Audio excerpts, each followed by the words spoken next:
Markazul Medina আল লতিফা এই মাদ্রাসা আলহামদুলিল্লাহ শুরুর লগ্ন থেকে এই পর্যন্ত সুনাম সুখ্যাতি অর্জন করে আসছে।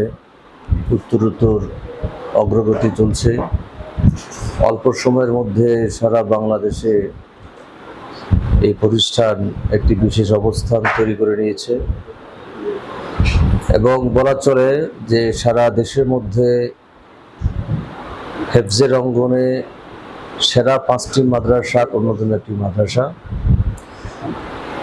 ঢাকা শহরের প্রতিষ্ঠিত এবং সুখ্যাতি অর্জনকারী কয়েকটা মাদ্রাসা, যেগুলো সুখ্যাতি অর্জন করতে লেগেছে প্রায় 15 থেকে 20 বছর কিংবা 10 থেকে 15 বছর।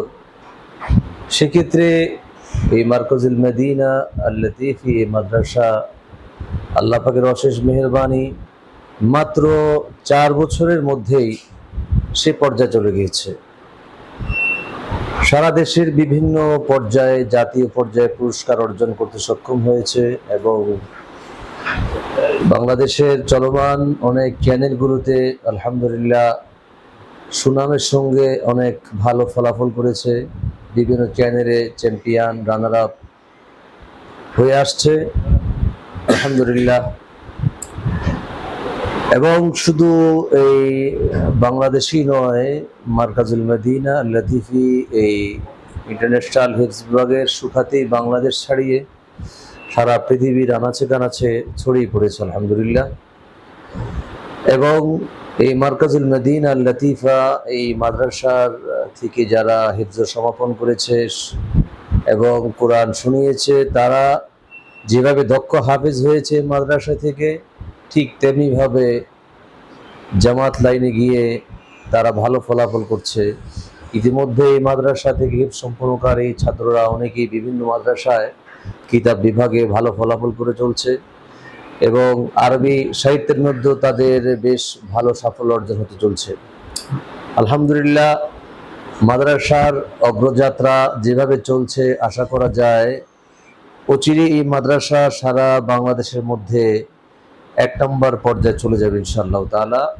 বর্তমানে এই মাদ্রাসার সুখ্যাতি এবং সুনামের কারণে সারা দেশের প্রত্যন্ত অঞ্চল থেকে বহু ছাত্র এখানে সমাগম ঘটছে।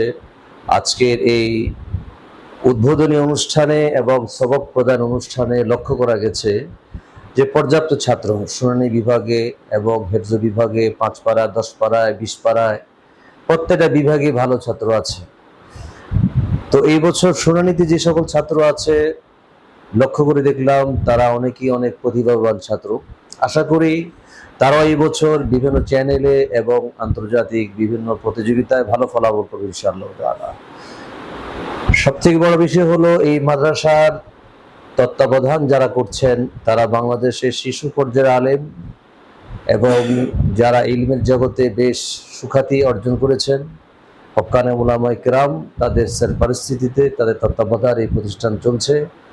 সেই মর্মে দাবি করা যায় ইনশাআল্লাহ তাআলা এই মাদ্রাসার ভবিষ্যৎ উজ্জ্বল ইনশাআল্লাহ তাআলা। আল্লাহ পাক রব্বুল আলামিন যেভাবে দেশের মধ্যে তার একটা শিশু পর্যায়ে নিয়ে পৌঁছেছেন, আন্তর্জাতিক পর্যায়ে ইনশাআল্লাহ তাআলা এই মাদ্রাসা একটি শক্ত অবস্থান এবং শ্রেষ্ঠ অবস্থান তৈরি করবে ইনশাআল্লাহ তাআলা। আল্লাহর কাছে ফরিয়াদ, হে আল্লাহ, আপনি এই মাদ্রাসাকে কবুল করেন এবং উত্তরোত্তর এই মাদ্রাসার সাফল্য এবং সুখ্যাতি অর্জন করার তৌফিক দান করুন। আমিন সুম্মা আমিন।